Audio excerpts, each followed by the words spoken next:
Welcome to आप तक with मेहर तारर। हमारे आज के मेहमान हैं federal minister of science and technology Chaudhry Fawad Hussain. Welcome to the show sir. अच्छा, सीधा डायरेक्ट शुरू उस बात से, मुझे ये बताएं कि चांद का पता चल गया, चांद का मसला हल हो गया? देखिए, मसला तो ये हल नहीं होते, ये कॉम्प्लेक्स प्रॉब्लम्स होते हैं और जिद्दत आती रहती है, चलते रहते हैं। हमारा तो मकसद ये है कि पाकिस्तान के अंदर ये मसला चांद का नहीं है, मसला उससे थोड़ा बड़ा है। मसला ये है कि हम तो समझते हैं कि पाकिस्तान में फ़ैसले इल्म के ऊपर, मंतिक के ऊपर, दलील के ऊपर, अकल के ऊपर, फ़हम के ऊपर होने चाहिए। और साइंस और टेक्नोलॉजी इन अलूम की सबसे बड़ी एक समझिए कि प्रैक्टिकल उसकी जो शक्ल देती है वो साइंस एंड टेक्नोलॉजी देती है। लिहाजा हमारा मकसद ये है कि हम जिद्दत जो है उसको पाकिस्तान में, और इस्लाम भी है, ये तो इस्लामिक टीचिंग्स भी हैं, इस्लामिक टीचिंग्स भी हैं, बिल्कुल कि आगे बढ़े, आगे देखें। तो ये क्या, मुझे I am trying to understand कि ये क्या, ये हर दफ़ा एक ईद तो आपने टाइम पे करवा दी, सारी दुनिया में एक टाइम पे ईद हुई, बिकॉज इट्स वेरी ऑड कि पाकिस्तान में दो ईदें होती हैं और अभी भी छोटे बड़ी ईद पे फिर मसला शुरू हो गया। तो जब ये तो इसमें तो जो आपने वो चांद, हमने खुद वो क्रेसेंट की तस्वीरें देखी, हमारे बचपन में हम तो छत पे जाके देखते होते थे ना। तो इसमें जब आप उनसे बात करते हैं, इन लोगों से जो रुयत हलाल कमेटी थी, या उनकी बहस क्या होती है इसमें? तो अब आप फवाद हैं, मैं मेहर हूँ, इसमें तो कोई बहस नहीं है ना, चांद ने तो अपने टाइम पे निकलना है। तो इस पे वो आपको कहते क्या थे जब आप उनसे ये बात करते हो जाके? बिल्कुल, बात आपकी सही है। देखिए, चांद ने को मेरे कहने के ऊपर या तुम्हारे कहने के ऊपर या मौलवी मुनीब रहमान साहब के कहने के ऊपर या किसी और के कहने के ऊपर अपना वक्त तो नहीं बदल लेना। वो तो उसका तो वक्त मुकर्रर है जिसमें वो घूम रहा है। लेकिन हमारे यहाँ जो प्रॉब्लम है वो ये है कि हर जो आदमी है, प्रॉब्लम ऑब्वियसली मजहब के साथ तो प्रॉब्लम नहीं होती, किसी भी रिलीजन के साथ प्रॉब्लम नहीं होती। प्रॉब्लम तो तशरीह के साथ होता है। आप क्या तशरीह ले रहे हैं? पाकिस्तान के अंदर अगर हमने तरक्की करनी है, अगर हमने आगे जाना है, तो जो इलामा इकबाल ने या कायद आज़म मोहम्मद अली जिन्ना ने जो तशरीह की थी इस्लाम की, और जो एक प्रोग्रेसिव और मॉडर्न जो तशरीह थी, अगर हम उसके मुताबिक चलेंगे तो फिर साइंस और टेक्नोलॉजी का चांद देखने में किरदार है।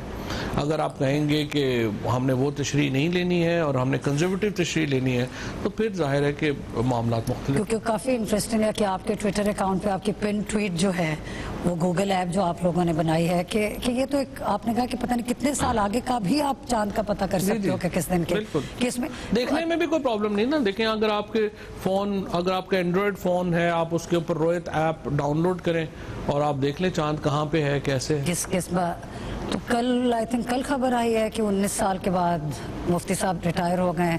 आपका तो कोई नहीं उसके साथ, उनके रिटायरमेंट के साथ कोई लेना देना नहीं। ये देखिए, ये जो हमारी बहस है कोई मुनीब रहमान साहब से नहीं है, तो हमारे तो बुजुर्ग हैं। हमारा जो बहस है वो इस सोच के साथ है और ये सोच अभी इतनी जल्दी ख़त्म नहीं होगी। तो आप लोगों का कोई मसला तो कोई नहीं आप दोनों के दरमियान में कोई डिसएग्रीमेंट? मेरा कौन सा, हमारा कौन सा एग्जैक्टली आप दोनों के बिल्कुल। तो अच्छा, उससे इसी से मिनिस्ट्री ऑफ टेक्नोलॉजी, आप इंफॉर्मेशन मिनिस्टर थे and I think you were somebody जो कि उस रोल के लिए बहुत अप्रोप्रिएट थे, इन द सेंस कि आजकल उस तरह के लोग जो कि आउटस्पोकन हों और जो अपनी बात कर सकते हों और दूसरी साइड का मुकाबला कर सकते हों, आप उसमें बिल्कुल सही जा रहे थे as far as people could see. तो जब आपको हटाया गया तो आपका रिएक्शन और रीज़न क्या? देखिए, पहली बात तो ये है कि इंफॉर्मेशन मिनिस्ट्री में भी मैं जो सबसे बड़े रिफॉर्म्स हैं जब से ये मिनिस्ट्री बनी है मैंने अभी इंट्रोड्यूस करवाए थे।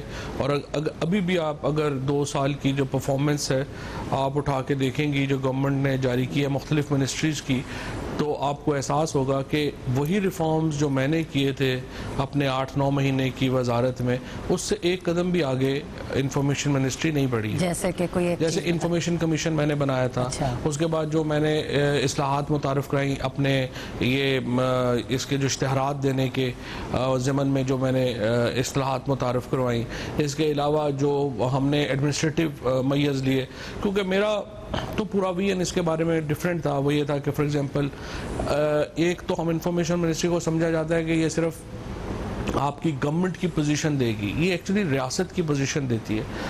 मुख्तलिफ अमूर के ऊपर, और उसमें जो एक्सटर्नल पब्लिसिटी विंग है उसको मैंने कहा कि इसको हम पूरा रीडू करें।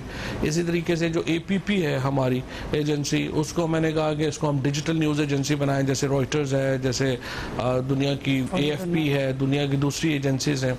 88 करोड़ रुपया हम इसके ऊपर ज़ाया करते हैं हर साल, अब तो शायद बढ़ गया हो, 1 अरब हो गया हो। तो ये जब तक हम इन रिफॉर्म्स को नहीं लेके आते और इसको एक मॉडर्न हम इंफॉर्मेशन मिनिस्ट्री नहीं बनाते। अब देखिए, जब मैंने शुरू किया था तो मुझे एहसास हुआ कि हमारी जो PTI का सोशल मीडिया विंग है वो सरकार के विंग से बहुत आगे है। सो एक्चुअली हमें इसको पूरा एक सोशल मीडिया विंग जो है वो हमें क्रिएट करना चाहिए गवर्नमेंट का, क्योंकि था ही नहीं।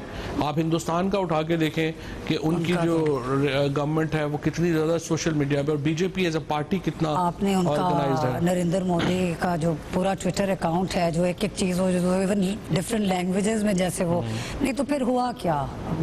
Why were you removed from your position? मेरा ख्याल है वहाँ पे बहुत ज़्यादा लोग जो थे वो थे, और इतना अच्छा जो है वो डिलीवरी नहीं हो पाती। जब तक कमांड क्लियर ना हो वो क्लियर नहीं हो पाती। और तो जब आपको ये वाली ministry, was this your choice और were you given an option? या I was given an option. मुझे सिविल एविएशन का भी कहा गया था, नारकोटिक्स का भी कहा गया था, साइंस एंड टेक्नोलॉजी का भी कहा गया था, एक और so I opted for science and technology, क्योंकि मैंने एक तो ये देखा, क्योंकि मेरा ये ख्याल था कि अगर आपने कोई चेंज, अगर आप इम्पैक्ट ला सकते हैं आम आदमी को, अगर आपने कोई चेंज लाना है, सब्सटेंटिव चेंज लानी है, तो फिर आप टेक्नोलॉजी में लाएंगे, साइंस और टेक्नोलॉजी में लाएंगे in the long run. Short term में वैसे मुझे लगता है कि उसमें एविएशन भी बहुत इंटरेस्टिंग थी, क्योंकि उसमें भी अगर आप एयरपोर्ट्स चेंज कर देते, अपनी फ्लाइट चेंज कर देते, इन द हाइंडसाइट अब मैं देखता हूँ कि वो भी इंटरेस्टिंग था। नहीं, सो लोगों ने पिछले कुछ महीनों, आई थिंक अप्रैल 2019 में जो became the minister of information, science and technology, पहली दफ़ा बहुत सारे लोगों ने इस मिनिस्ट्री में कोई एक्टिविटी देखी है। और आई एम नॉट सेइंग कि पहले काम नहीं होता होगा, लेकिन ऑनेस्टली आई कांट, मुझे नहीं पता कि पिछले 5 साल पहले, 2 साल पहले कौन थे इसके मिनिस्टर के। What did you do? आपने अपने ख्याल से, उस पर तो बाद में आएंगे जो आपने काम किए हैं, बट आपने किस तरह, why did you think that this ministry had to be revitalized? कि इसमें जान डालनी है? Of course ज़रूरत तो बिल्कुल है, टेक्नोलॉजी, IT, साइंस, पूरी दुनिया उसके बगैर आगे जा ही नहीं सकती। तो आपको ये किस तरह ख्याल आया कि ये मिनिस्ट्री उस तरह, इसी तरह ख्याल है ना, जिस तरह से आप कह रही हैं कि अगर आपकी बेस साइंस पे नहीं है, अगर आपकी बेस टेक्नोलॉजी पे नहीं है, तो आपका फिर मुस्तकबिल नहीं है। अगर आप इसराइल को देख लें, आप अमेरिका को देख लें, आप चाइना को देख लें, आप यूरोप को देख लें, अपनी टेक्नोलॉजी के ऊपर ही वो दुनिया को रूल करते हैं। तो जब तक आप साइंस टेक्नोलॉजी के ऊपर अपनी बुनियाद नहीं रखेंगे, आप आगे नहीं जा सकते। और यहाँ पे ये हो रहा था कि जब मैंने ये मिनिस्ट्री ली तो 14 में से तकरीबन 12 डिपार्टमेंट्स के तो हेड्स ही नहीं थे। उसके बाद आकर के अभी भी बड़ी प्रॉब्लम्स हैं। ओवरऑल जो वर्क फोर्स है, HR जो है वो बड़ी अप टू मार्क नहीं है। उसके बाद आपके जो स्ट्रक्चर्स हैं, वो तो ओवरऑल स्ट्रक्चर्स का प्रॉब्लम है, लेकिन हमारी मिनिस्ट्री में भी प्रॉब्लम है। फ्रेंकली ये हम जिस तरीके DMG के अफसरों को लगाते हैं, उनका उतना इंटरेस्ट नहीं होता करने में, एग्जीक्यूट करने को चीज़ों को, उसमें फिर अपनी एक प्रॉब्लम्स आती हैं। अगरचे हमारे कुछ थोड़ा सारा ये है फ्रेंकली कि ये भी मुझे प्रॉब्लम आती है कि मेरी पेस बड़ी ज़्यादा है। जो हमारे ब्यूरोक्रेट्स हैं उनकी वो बड़े स्लो चलते हैं, वो एक हाथ लिखते हैं, फिर 2 हफ्ते इंतजार करते हैं। मैं तो कहता हूँ कि भैया व्हाट्सएप के ऊपर पूछ लिया करो, फिर बाद में खत लिख लिया करो, यहाँ पे तो वरना तमाशा ही लगा रहेगा। काम करना शुरू कर दें। तो इसका ये जो वर्क एथिक है, इसमें कहीं ना कहीं इमरान खान साहब की लीडरशिप का कोई है, या you always been like this के काम करना है, कि जो दिमाग में आ गई है? Because you actually said this on Twitter. वो तो खैर उसके सिलसिले में था, वो गाड़ियों के सिलसिले में, लोकली मैन्युफैक्चर्ड कार्स। अगस्त 25 को यू सेड एग्जैक्टली, मेरे अंदाजे से बहुत मुश्किल काम था, बहुत रुकावटें डाली गई, लेकिन मैं जो ठान लेता हूँ वो करके दिखाता हूँ, और आगे एक स्माइली भी थी। सो ये तो इसी तरह जब जैसे ही आए, जब पीटीआई के साथ काम करना शुरू किया, उससे पहले भी इसी तरह थे जब बाकी पार्टीज में थे, या इनकी लीडरशिप का कोई असर हुआ है? आगे ही रहे हैं, लेकिन जाहिर है कि ये बड़ी वाइब्रेंट पार्टी है पीटीआई में, और प्राइम मिनिस्टर साहब का चूँकि इमरान खान जो है वो एक गैर रवायती पॉलिटिशियन है और गैर रवायती लीडर है, उनके साथ काम करके हमेशा आपको बड़ा मज़ा भी आता है। इज़ अ गुड मैन, और बड़े So you learned from him. Of course. We'll take a short break and we'll be right after a break.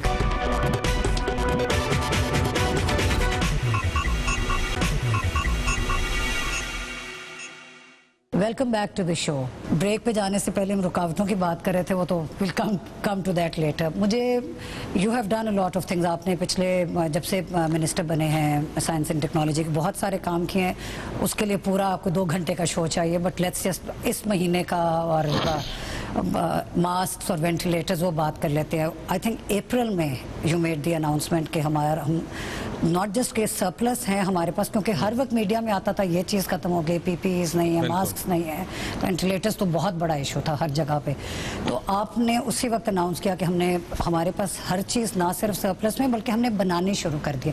तो please tell me something about. ये तो देखे ना, 26 फरवरी को पाकिस्तान में पहले केस कोविड के आए थे, उस दिन हम अपना कुछ भी नहीं बना रहे थे। हमारे मास्क थे, गॉगल्स हैं, शील्ड्स हैं, वहाँ से लेकर के हमारे सैनिटाइजर्स जो थे या डिसइंफेक्टेंट्स हैं, फिर उसके बाद वेंटिलेटर्स तक हम कोई भी चीज़ अपनी नहीं बना रहे थे, हर चीज़ हम इंपोर्ट कर रहे थे। सो हमने पहले PCSIR में यहाँ पे एक प्रोजेक्ट लॉन्च किया, क्योंकि मार्च के फर्स्ट वीक में आपको याद होगा हमारे सैनिटाइजर्स जो हैं वो शॉर्ट हो गए। उसके बाद फिर हमने प्राइवेट इंडस्ट्री के साथ और हमने जो स्टैट्स हैं यानी डिफेंस प्रोडक्शन के जो इदारे हैं उनके साथ हमने जो है वो अपने प्रोजेक्ट शुरू किए। तो अल्हम्दुलिल्लाह आज तो Pakistan is one of the major exporter of COVID related. बिल्कुल, अभी वो रज़ाक दाऊद साहब ने कहा है कि नोटिफिकेशन तो हो गया है और सारे कर दिए। वो जो हमारे 2-3 आइटम्स जो अब रह गए थे, फॉर एग्जांपल N95 मास्क, हाँ, जिनको हम कहते हैं, वो मास्क जो हैं वो हम पहले अभी नहीं एक्सपोर्ट कर रहे थे, क्योंकि हम चाहते थे कि पाकिस्तान के अंदर ज़रूरत पूरी रहे। अब चूँकि पाकिस्तान में अल्हम्दुलिल्लाह वैसे कोरोना भी कम हो गया, लेकिन हमारी प्रोडक्शन कैपेसिटी भी बहुत ऊपर चली गई है, सो अब हमने उसको भी दे दिया है। बहुत ही रिमार्केबल ये जो वेंटिलेटर्स वाला खास तौर पे ऑक्सीजनेटर्स के आपने, so you have been very active about that, आपने ये बट आपको क्यों ये लगा कि आप लोग ये कर सकते हो जब ये पैनिक शुरू हुआ कि ये चीज़ें नहीं हैं? Is that what made you think you know this is, क्योंकि इस टाइम पे अपना दिमाग सही रखना, लेवल रखना, आपको पता है कि उस वक्त पूरे मुल्क में एक स्टैंड स्टिल पे था, हर चीज़ बंद हो गई थी, लॉकडाउन था, बहुत ज़्यादा केसेस बढ़ रहे थे, तो आपको उस वक्त कैसे ख्याल आया कि इस टाइम को पॉजिटिवली यूज़ कर लें? पहली बात यह है कि फॉर एग्जाम्पल हमारे यहाँ जब ये शॉर्ट हुए हैंड सैनिटाइजर्स, तो मैंने जब डाटा चेक किया तो पता चला कि हम दुनिया के तीसरे सबसे बड़े एक्सपोर्टर हैं एथेनॉल के। तो मैंने कहा अगर एथेनॉल के हम इतना बड़ा एक्सपोर्ट कर रहे हैं तो ये कैसे मुमकिन है कि हमारे यहाँ सैनिटाइजर्स ना बने। तो फिर हमने इसके ऊपर प्रोजेक्ट शुरू किया और मैंने पता किया, उन्होंने कहा जी वो जो है हमारे पास कोटे नहीं है इसके एथेनॉल के।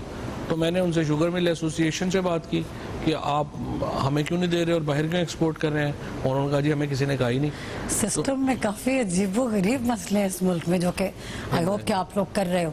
इलेक्ट्रिक कार्स वाला आपका वो Daewoo strategic alliance agreement, Daewoo Pakistan और स्काईवेल ऑटोमोबाइल्स चाइना, उसके बारे में थोड़ी सी रोशनी हो जाएगा ना। देखे ना फ्यूचर किधर है, फ्यूचर किधर जा रहा है। अभी फ्यूचर जो दुनिया में जो बड़ी चेंजेस आ रही हैं, एक तो ज़रा 5G की चेंज आएगी जो बिल्कुल एक और चेंज है, उसके साथ एनर्जी में बहुत बड़ी चेंज है। एनर्जी में क्या चेंज है, बैटरी साइज उनका छोटा हो रहा है, ताकत उनकी बढ़ रही है। अभी अगले 2-4 साल में जो मोबाइल फोन्स हम लेंगे उनको दोबारा चार्जिंग की जरूरत नहीं पड़ेगी। आपको याद होगा ऐसे सिर्फ 3-4 साल पहले आप चले जाएं, आपको हर वक्त मोबाइल और चार्जर साथ रखना पड़ता था और आपको हर वक्त लगा के बैठे होते थे कि आप खत्म हो गया, आप खत्म हो गया। अब हमारी चार्जर जो है वो ठीक ठाक बैटरीज हैं, हमें जरूरत नहीं पड़ती है। अब जो अगला फ्यूचर आ रहा है, जो टेस्ला फॉर एग्जांपल, पैनासोनिक, इन जैसी जो बड़ी कंपनीज हैं, ये क्या कर रही हैं, ये गाड़ियों के लिए मिलियन माइल बैटरी बनाने जा रही हैं। अब मिलियन माइल बैटरी बनाने का मतलब यह है कि आपकी जो गाड़ी है उसमें लिटरली आपको दोबारा चार्जिंग की ज़रूरत ही नहीं पड़ेगी।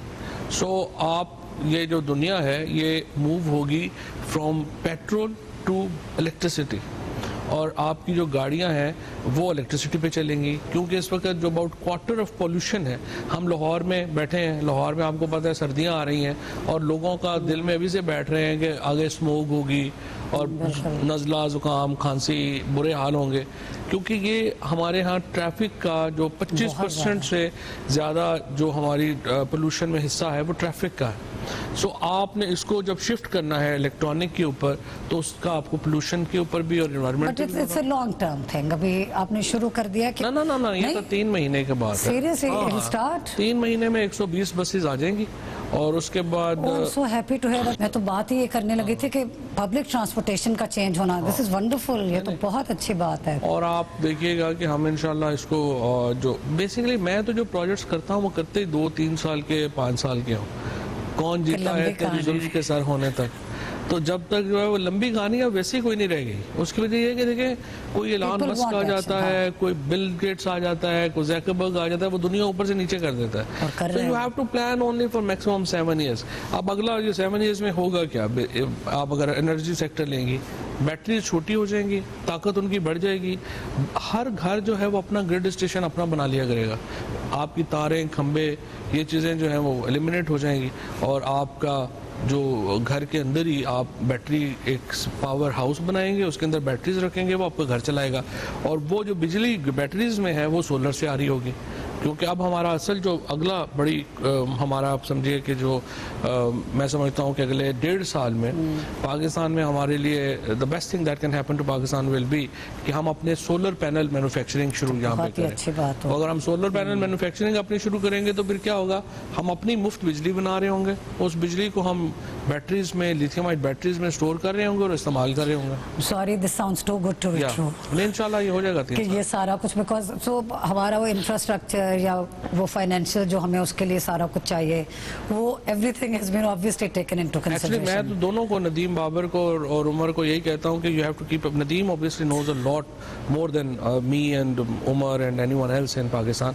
उनको तो मैं ये बात करता हूँ कि आप इसके ऊपर भी नज़र रखें that how technology will shape this distribution system. तो ये ना हो कि आप अरबों रुपया खंबे और तारों पे लगा दें और हमें पता चले कि अब तो खत्म ही हो गया। बिल्कुल, मेरा यही मतलब था कि ये सारी चीज़ें, पैसा, इंफ्रास्ट्रक्चर, उसके बाद अपना सारा कुछ, तो और उसके अलावा आपने जेलम में biotechnology herbal park, if I have the name, ये बायोटेक्नोलॉजी पार्क हम बनाना चाहते हैं, हर्बल मेडिसिन पार्क जेलम में आपने, वो भी अगस्त 26 को आपने और अलवी साहब ने उसके बारे में बताया। देखिए ये इशू ये है कि ये जो बायोटेक्नोलॉजी है ना, ये भी बहुत बड़ी एक इसकी इसका जो इस वक्त ओवरऑल $30 बिलियन की ये इंडस्ट्री है और हमारा हिस्सा उसमें नहीं है। हमारा जो फार्मर है वो कंसंट्रेट करता है सिर्फ 4-5 फसलों के ऊपर। हम गंदम उगाते हैं, हम गन्ना उगाते हैं, हम कपास उगाते हैं और थोड़ा बहुत कॉर्न और इसको करके बाकी हम ख़त्म कर देते हैं। लेकिन दुनिया में अगर आप देखें तो जो असल मार्केट है वो नॉन ट्रेडिशनल एग्रीकल्चर है। आप अगर जिंजर उगा सकते हैं तो आप जिंजर को, फॉर एग्जांपल अगर आप जिंजर की फसल उगाते हैं, अदरक जिसको हम कहते हैं, अगर आप अदरक लगा रहे हैं, अदरक को अगर आप वैसे आप जो है हम $60 मिलियन की इंपोर्ट करते हैं, पहली बात तो ये। अब आपने जिंजर जो है अगर आप मार्केट में वैसे बेचना चाहें, जिंजर भी इंपोर्ट करते हैं। अगर आप जिंजर को वैसे अगर फॉर एग्जांपल अगर आप मार्केट में आप बेचना चाहेंगी तो 200 रुपया केजी है या 300 रुपया केजी है या 400 रुपया केजी है। अगर आप जिंजर का ऑयल बेचेंगी तो वो फिर आपको डॉलर्स में पैसे मिलेंगे। इसी तरीके से और बहुत सारी चीज़ें हैं जिनका पाकिस्तान में जो फार्मर है हाँ उसको इतना नहीं पता है। तो इसी तरीके से हेम्प है, भंग, हमारी पोठोहार में हर जगह के ऊपर भंग है, लेकिन CBD ऑयल जो है कैनेबिस बेस्ड ड्रग्स में जो ऑयल यूज़ हो रहे हैं, बहुत यूज़ हो रहे हैं। It's about $6 billion market. हमें उसको जो है वो टैप करना है और इसके ऊपर जो है वो हम काम कर रहे हैं। इसके साथ साथ हम जो और आपकी जो बेसिकली जो तमाम फार्मा इंडस्ट्री है वो अल्टीमेटली आपको पता है हर्ब्स के ऊपर ही डिपेंड करती है, लेकिन वो हर्ब्स कौन सी हों, क्या हों। एलोवेरा आप अगेन पाकिस्तान में बिल्कुल एक हर जगह के ऊपर होता है और हर ब्यूटी प्रोडक्ट में वो यूज़ होता है, लेकिन आइडिया नहीं है कि उसको यूटिलाइज कैसे है। फिर इसका ख्याल कैसे आया, हर्बल मेडिसिन का कैसे ख्याल आया? ये भी इसमें चूँकि अगर आप प्रायोरिटाइज कर देंगे तो फिर आप देखते हैं कि कौन सी चीजें हैं जो हम एक्सपोर्ट कर सकते हैं, सो आप उसके ऊपर बना भी सकते हैं आसानी से, और उनकी मार्केट भी है। और मैंने एक्चुअली किया ये हुआ है कि हमारे जो साइंटिस्ट हैं जो मेरी मिनिस्ट्री से नहीं है, लेकिन दुनिया में पाकिस्तानी साइंटिस्ट बहुत ऊपर हैं। अमेरिका में 7,000 के करीब पाकिस्तानी तो सिर्फ सिलिकॉन वैली में बहुत अच्छे ओहदों के ऊपर है। So what I have done is I have created groups in USA, I have created group in Europe, I have created group in UK, और वो जो तमाम आइडियाज होते हैं I throw them to those scientists, उनसे फिर opinion ले लेते हैं, राय ले लेते हैं, और फिर एक पॉलिसी शेप अप करते हैं। And it's time to take a short break.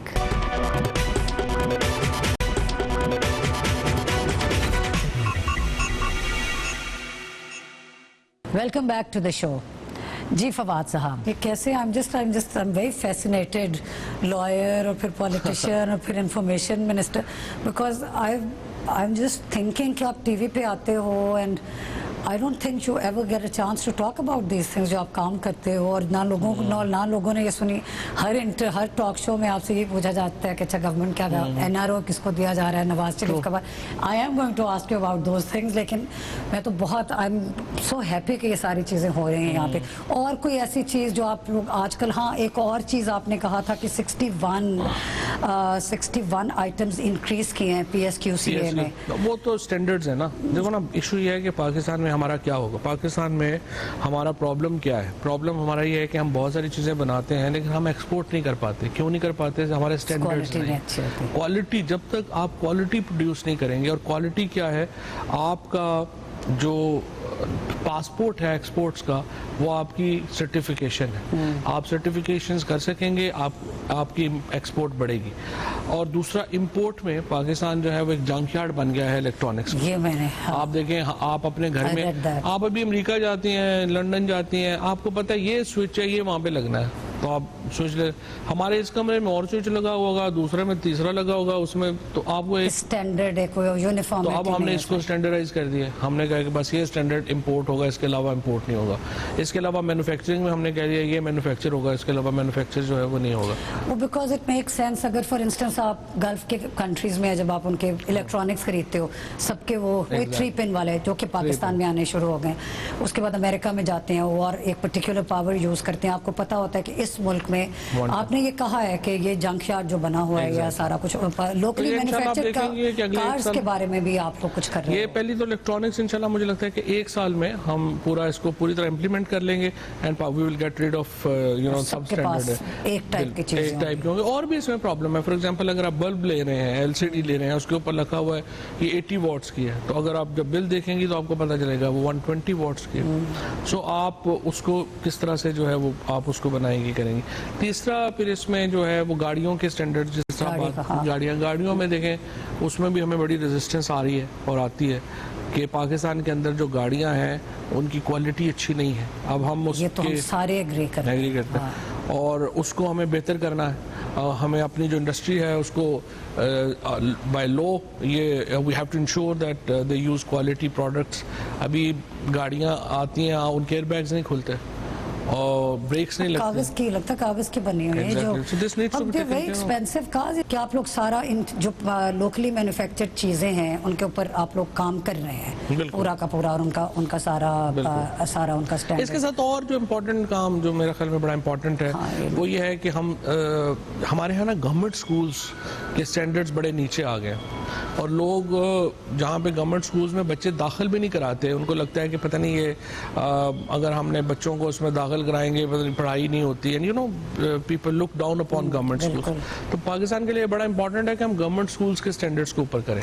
उसके लिए हम class 9th 10th first year और सेकेंड ईयर के जो स्कूल्स हैं उनको 400 स्कूल इस साल हम उनको साइंस, टेक्नोलॉजी, इंजीनियरिंग और मैथ स्कूल्स बना रहे हैं, स्टेम स्कूल्स। ये मैं कहने लगे थे कि if you are talking about it, तो साइंस और मैथ और ये जो सबसे इम्पोर्टेंट चीज़ है, तो ये हम इंशाल्लाह इस साल पूरे मुल्क के लिए 400 स्कूल हम पूरे मुल्क में बना रहे हैं। इब्तदाई तौर के ऊपर प्राइम मिनिस्टर साहब का पॉइंट ऑफ व्यू था कि आप पहले 40-50 स्कूल पहले बना लो और सेकंड मरहले में इसको फिर पहले कहाँ पे बनाएं? पहले फिर बड़े शहरों में बनाएंगे, रावलपिंडी में, लाहौर में, कराची में, कोयटा में, इन शहरों में बनाएंगे जहाँ जहाँ इट्स नॉट के जहाँ पे पीटीआई की गवर्नमेंट ने, ये गवर्नमेंट का काम है, लाइक फेडरल लेवल पे पूरे पाकिस्तान के लिए कर रहे हैं। बच्चे तो हमारे अपने हैं ना, उसमें नहीं। और बिल्कुल यू मस्ट, आपको ये लगता है जब अब आप इस फील्ड में हो और आप इंटरेक्ट करते हो स्कूल गोइंग बच्चों के साथ भी और कॉलेज वालों की, पाकिस्तान में पोटेंशियल कितना ज्यादा है, which Imran Khan as a politician बात करते होते तो हम लोग सब आपको खुद महसूस होता है? बहुत पोटेंशियल है। अभी तो हमारे अनफॉर्चुनेटली उस पोटेंशियल को हमने टैप ही नहीं किया। देखिए ना, technology, how technology can affect countries and economies. For example Careem app है, वो पाकिस्तानी लड़का है आशिर, उसने मुदस्सर जिसने ये ऐप जो है वो बनाई है उसने यूएई में बैठ के, वो अकेली ऐप $2.5 बिलियन की जो है वो उसने बेची है। अब वो हमारा $3 बिलियन का टोटल जो है वो इकोनॉमिक पैकेज है जो हमने सऊदी अरेबिया से लिया। तो आप अंदाजा लगा लें कि आप किस तरह टैप कर सकते हैं, how technology can actually change the whole. नहीं, वो तो मैंने आम नोटिस किया बच्चों का, लाइक उर्दू मीडियम स्कूल्स के जो बच्चे हैं कि उनको बोलना पढ़ना नहीं आता, लेकिन प्ले स्टेशन के गेम्स और वो सारा कुछ और टेक्नोलॉजी और कंप्यूटर्स उनको हैंडल करने आते हैं। इंटरनेट ने तो चेंज कर दिया ना, अब क्वालिटी वाला काम तो खत्म हो गया। जो बच्चे में टैलेंट होगा वो फ्रैंकली वो जाएगा। अभी कल मैं यहाँ पे हमारे यहाँ एक यूनिवर्सिटी है, लाहौर गैरिजन यूनिवर्सिटी है, और वो यूनिवर्सिटी में ज़्यादातर जो JCOs हैं या जो सिपाही हैं उनके बच्चे जो हैं वहाँ पे पढ़ते हैं। अब वहाँ पे एक मुझे जो वाइस चांसलर साहब थे वो बता रहे थे कि एक बच्ची जो है वो आई, उसने कहा कि मेरे वालिद साहब जो हैं वो शहीद हो गए क्वाटा में, तो मैं इसलिए आपकी यूनिवर्सिटी में जो है यहाँ पे आई। अनफॉर्चुनेटली और मेरे पास जो पैसे नहीं थे, तो मेरे जो चचा थे उन्होंने कहा अब हमारे पास तो वसाइल नहीं है, फिर ना पढ़ो। तो लेकिन वो यहाँ पे आ गई, उसको दाखिला भी मिल गया इंटरनेट के ऊपर। Now she is a designer for Gucci. Just imagine. नहीं तो आप लोग जो बैग्स डिजाइन करते हैं, ग्राफिक डिजाइनर है, ग्राफिक डिजाइनर, और वो पाकिस्तान में बैठ के गुची के लिए बैग्स डिजाइन। अपॉर्चुनिटी की बात है ना, यही मैं पूछना चाहती हूँ कि आप लोग जो ये स्कूल्स बनाते हैं, बना रहे हैं और आगे भी बनाएंगे, कि तालीम के बाद एम्प्लॉयमेंट का भी मौका होना चाहिए। आप लोग वो पूरा बना रहे हैं, एनवायरनमेंट बना रहे हैं कि जब ये बच्चे पढ़ के निकलें, जब ये यंग मैन एंड वेमेन, कि इनके पास जॉब भी होना, खाली तालीम हासिल करें। आपको पता है फॉर इंस्टेंस PhDs पाकिस्तान में बहुत हैं, and at the end of the day के जॉब्स नहीं है, एम्प्लॉयमेंट का बहुत। जॉब्स एक्चुअली फोकस भी नहीं होना चाहिए, फोकस होना चाहिए एंटरप्रेन्योरशिप। इसलिए कि आप फॉर एग्जांपल देखें, प्रॉब्लम पाकिस्तान में जो एक मेजर प्रॉब्लम आया है ना, वो ये आया है, और स्पेशली अगेन बिकॉज, और इसमें स्पेशली पीपल्स पार्टी का बड़ा ज्यादा हाथ है। वो ये करते हैं कि वो लोगों को गवर्नमेंट्स में भर्ती करना शुरू कर देते हैं और गवर्नमेंट के इदारे को बिठा देते हैं। आप गवर्नमेंट का ये काम नहीं है कि वो अपने पास लोगों को भर्ती करना शुरू करें। PIA में बहुत ज्यादा आप नाम लें, PIA, PTV, APP, ये PCSAR, जहाँ पे आप नाम लेंगे यू विल रियलाइज कि कितने लोग भर्ती कर दिए। गवर्नमेंट का काम यह है कि वो ऐसा एनवायरनमेंट क्रिएट करे जिसमें नौकरियां पैदा हों। अब जब खुद ही हुकूमत बैठ जाएगी तो वो नौकरियां क्या पैदा करेगी? सो आपने ये एक तो माहौल क्रिएट करना है। अब उस माहौल के लिए इम्पोर्टेंट ये है कि आपने कैसे अपने इदारों को खड़ा करना है कि वो, और आपकी अभी जो यूनिवर्सिटीज़ फॉर एग्जांपल आपकी एग्रीकल्चर यूनिवर्सिटीज़ हैं, वो ग्रेजुएट्स पैदा कर रही हैं। अब वो फॉर्म मैनेजर्स होने चाहिए ना, प्राइवेट फॉर्म्स बने, जो टेक्नोलॉजी फॉर्म्स हों उनके ऊपर फॉर्म मैनेजर्स लगे जाके, वो एग्रीकल्चर आपकी तभी जो है वो बढ़ेगी। आम किसान को ये बताना कि आपने ये ड्रोन्स ऐसे यूज़ करने हैं, आपने ये सेंसर्स ऐसे यूज़ करने हैं, वो बड़ा मुश्किल काम है। यूनिवर्सिटी ग्रेजुएट्स जो हैं वो इस बिजनेस में आएंगे, they will develop agriculture forms, वो खुद भी उनका फ़ायदा होगा, किसान का भी फ़ायदा होगा। बिल्कुल ये आपने, that's exactly what I was trying to say, कि ये जो आपने सही वर्ड जो यूज़ किया है कि जॉब्स का, कि वो जो बार बार आप लोगों की गवर्नमेंट को ये क्रिटिसाइज किया जाता है ना कि आपने इतने जॉब्स प्रॉमिस किए थे और नहीं दिए। आपका काम ही ये है कि आपने एनवायरनमेंट ऐसे बनानी है कि एटलीस्ट लोगों के पास, फॉर इंस्टेंस गवर्नमेंट में तो 6-7 लाख से ज्यादा लोग नहीं आ सकते। बिल्कुल, कोई काम करना भी चाहे, कोई अपॉर्चुनिटी भी तो होना कि लोगों के पास, जैसे माइक्रो फाइनेंसिंग होती है, of course again not your subjects, but since you are involve in all these things, मैं यही पूछना चाहती हूँ कि एज अ गवर्नमेंट रिप्रेजेंटेटिव आप लोग ये कर रहे हो ना, आप लोगों का ये एजेंडा या आपका मैनिफेस्टो या आपका जो इस वक्त काम कर रहे हैं कि आपने ऐसा एनवायरनमेंट बनाना है कि जो millions and millions of unemployed Pakistanis हैं हर एज के, कि उनके पास कोई काम उनको मिल जाए। आप कोशिश मिसाल कर के रहे तौर के हैं। ऊपर देखें, मैं आपको अपने इस तरह के मैं कोई 10 प्रोग्राम मैं जवान पाकिस्तान को दे चुका हूँ। I am not very happy frankly कि उनके जो डिस्पर्समेंट्स हैं वो उसमें प्रॉब्लम्स हैं और I don't know what's going on their. But हमारे जो टेक्नोलॉजी के बिजनेसेस हैं ना, उसमें तो वो बड़ी अहमियत का हामिल है प्रोग्राम। और जिस तरह से आपने कहा वो लोन दे सकते हैं उसमें, मिसाल के तौर के ऊपर मैं आपको हमारा प्रोग्राम है जो मैं बड़े दिनों अरसे से कोशिश कर रहा हूँ कि हम करें। फॉर एग्जाम्पल जो गवर्नमेंट है वो पीने का पानी लोगों को नहीं दे सकती।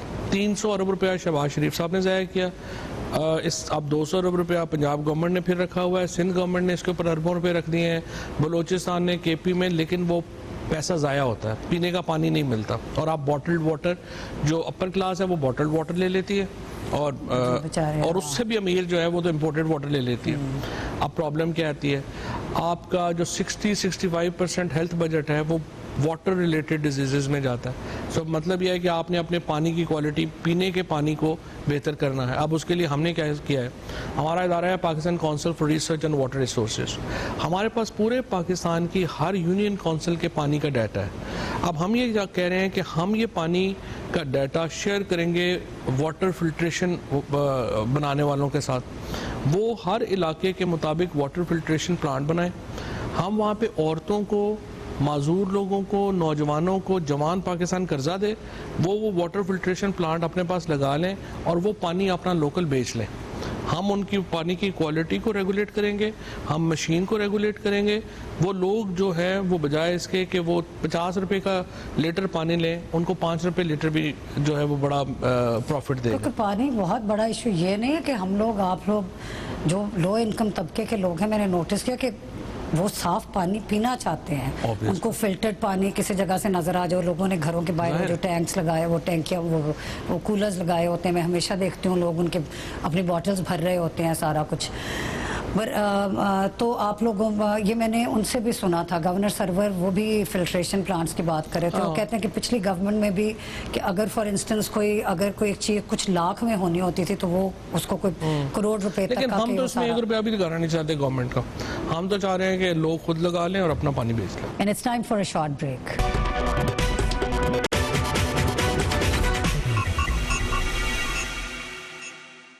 Welcome back to the show. हम ब्रेक पे जाने से पहले बात कर रहे थे, आपकी आउटस्पोकननेस पे बहुत कमेंट किया जाता है और उसको कुछ तारीफ करते हैं, कुछ क्रिटिसाइज करते हैं। इवन दो कि जो लोग दुनिया की पॉलिटिक्स को फॉलो करते हैं उनके लिए कोई बिग डील नहीं होनी चाहिए, लोग अपनी गवर्नमेंट को क्रिटिसाइज करते हैं, बट आपके बारे में कहते हैं कि आप वो बातें भी बाहर निकाल देते हैं जो कि गवर्नमेंट रिलेटेड नहीं होती, काइंड ऑफ पार्टी की पॉलिटिक्स होती हैं। तो आप पे ये एलिगेशन सही है या? देखिए बात यह है कि एज अ पॉलिटिशियन ना मेरी रिस्पॉन्सिबिलिटी एक तो यह है कि पार्टी की ब्रांड अच्छी रहे, एक है कि गवर्नमेंट का ब्रांड अच्छा रहे, बट इसके साथ एक इम्पॉर्टेंट चीज़ और भी है कि मेरा अपना ब्रांड भी अच्छा रहे and I should be seen as on the right side of the history. So ये नहीं हो सकता, बिगर पिक्चर की कहानी। हाँ, so it's not, देखें ना, मैंने कोई बैग उठा के लंदन तो नहीं चला जाना, मैंने तो यहाँ भी रहना है। और हम तो 100 साल से पॉलिटिक्स कर रहे हैं। 1926 में मेरे दादा पहला इलेक्शन लड़े थे, तो और हमने इलेक्शन भी लड़ने हैं, हमने अपने लोगों के दरमियान भी रहना है, हमने यहाँ पर ही गिले शिकवे शिकायतें जो हैं लोगों को भी हमसे होंगी, हमने उनके दरमियान रहना है। So it is important for me that tomorrow when we will not win the government I should not be remembered as someone जिसको इख्तलाफ करना चाहिए था और नहीं किया।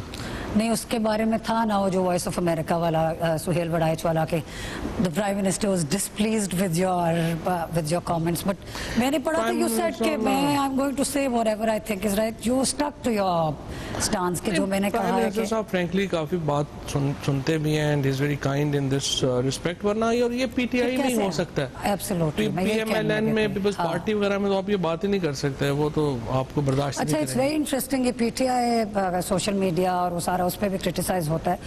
उस सारी ट्रोलिंग वाला जो था, पीटीआई ट्रोल्स जो once upon a time infamous थे, अब तो खैर सारी पार्टीज ही शुरू हो गई हैं काफ़ी अरसे से। उसमें मैंने हमेशा नोटिस किया था कि पीटीआई के सपोर्टर्स बहुत ज़्यादा क्रिटिसाइज करते हैं पीटीआई के लीडर्स को। आप लोगों में से किसी ने भी कभी को बात की हो, को गलत काम करें। आपने कल परसों ही कहा है, खैर बात तो आप मुराद अली शाह साहब की बात कर रहे थे, लेकिन आपने विदाउट टेकिंग एनी नेम्स आपने कहा ये जो औसत, आई डोंट वांट टू से द रॉन्ग, औसत दर्जे के वजीर आला, तो ये किस वजीर आला की तरफ आपका? मैंने तो सिस्टम की बात की है। सिस्टम्स अच्छा। में मैं आप किसी इंसान की मैं बात पहले ही नहीं बड़ा कर रहे। जो है वो समझता हूँ कि ये प्रोविंशियल गवर्नमेंट, देखे ना इशू क्या हो रहा है। इशू ये है, दो बातें आप देखिए। एक तो 2013 में प्रेसिडेंट ओबामा ने ये बात की थी, and I think he was prophetic in his statement. उन्होंने कहा था कि दुनिया में ये जो सोशल मीडिया है और मीडिया है वो इतना बड़ा हो गया है कि लोगों तक फ्लो ऑफ इंफॉर्मेशन बहुत ज़्यादा है, और फ्लो ऑफ इंफॉर्मेशन की वजह से लोगों की एक्सपेक्टेशन बहुत ज़्यादा है। And for the future governments the biggest challenge is how to manage the expectations of the people. अच्छा, अब ये एक चैलेंज है। अब इस चैलेंज को आपने इससे नबर्द आज़मा जब आप हो रहे हैं, अब है हो क्या, आप सुबह निकलते हैं, आपने अपने बच्चों को स्कूल छोड़ना है, प्रोवेंशियल प्रॉब्लम।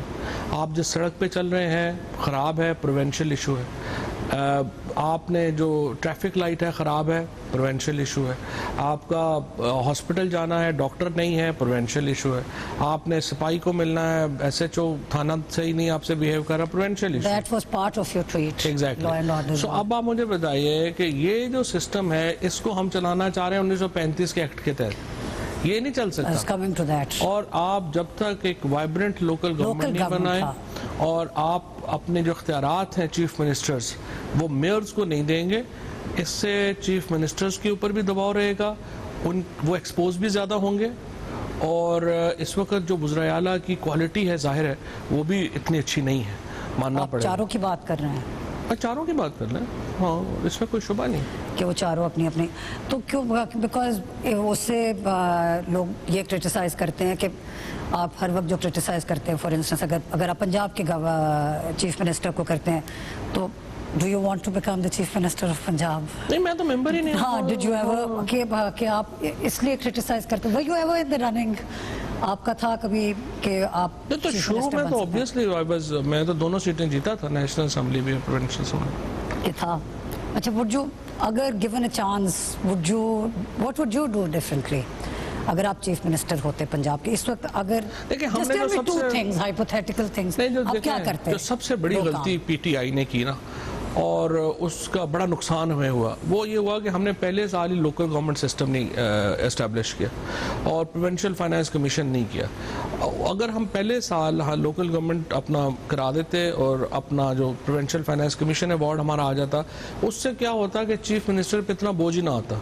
लोकल लोग अपने मामलात को देखते हैं कैसे उसको करना है, और वो फिर उसके मुताबिक जो है वो अपने फैसले जो है वो ले सकते हैं। अब वो ना होने की वजह से हमारी तमाम So you're not really criticizing the person, आप सिर्फ उस जगह आप तो सारे सिस्टम की बात कर रहे हैं। हाँ, exactly, let's as I said कि let's get it out of the way कि आप जब चीफ मिनिस्टर की बात करते हैं कि you not criticising Usman Buzdar साहब पर से, या मुराद अली शाह साहब की, या जाम कमाल साहब की, अपने आप पे ले जाते हैं मैडम। हाँ, कि आप उनकी बात नहीं, I wanted to get it out of the way कि आप सिस्टम की बात, क्योंकि you have always been a very strong proponent, आप एडवोकेट हो लोकल गवर्नमेंट के, जो कि हर पाकिस्तानी आई थिंक जिसमें अकल है, because prime minister, I think आप दोनों सेम बात कर रहे हो जो उन्होंने हमने तो ये बातें प्राइम मिनिस्टर से ही सुनी है, प्राइम मिनिस्टर से ही हमारी, देखिए ना पीएम साहब से तो बड़ी लंबी डिबेट्स हमारी रही हैं प्रोविंशियल फाइनेंस का। लेकिन आप देखिए कितने अफसोस की बात है कि कम से कम 3 दफा फेडरल कैबिनेट कह चुकी है, प्राइम मिनिस्टर कह चुके हैं आप प्रोविंशियल फाइनेंस कमीशन करें,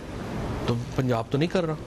पंजाब में क्या कोई यहाँ क्या कहते हैं उनको? हमें नहीं पता क्या, are they ready to do it? मुझे नहीं पता क्या कहते हैं, हमें नहीं पता उनको। तो ये जो लोकल गवर्नमेंट्स वाला है या लोकल बॉडीज़ वाला है, ये इलेक्शंस होने वाले हैं पाकिस्तान में, आई मीन होगा, लोकल बॉडी इलेक्शंस होने हैं ना अभी, तो सिस्टम की नहीं समझ आ रही है। वही मैं पूछना चाहती, बिकॉज जनरल परवेज मुशर्रफ के ज़माने में, जो कि one of the good things, जो ये सारा ये मैं तो शुरू दिन से ये कह रहा था वो बेस्ट सिस्टम है, उसने डिलीवर किया है, उसमें इतने ज़्यादा चेंजेस की ज़रूरत ही नहीं थी, बट समहाउ पता नहीं बिल्कुल। आप जो बात हुई इंस्टेंटिफिकेशन की बात कर रहे हो ना, कि लोगों को फौरी तौर पे कोई सोल्यूशन चाहिए होगा कि उन्होंने, अगर उन्हें अदालत में जाना है या पुलिस में जाना है या सारा कुछ, सो ओके ये बात क्लियर हो गई that you know you not against anybody and you not against any chief minister और सारा कुछ।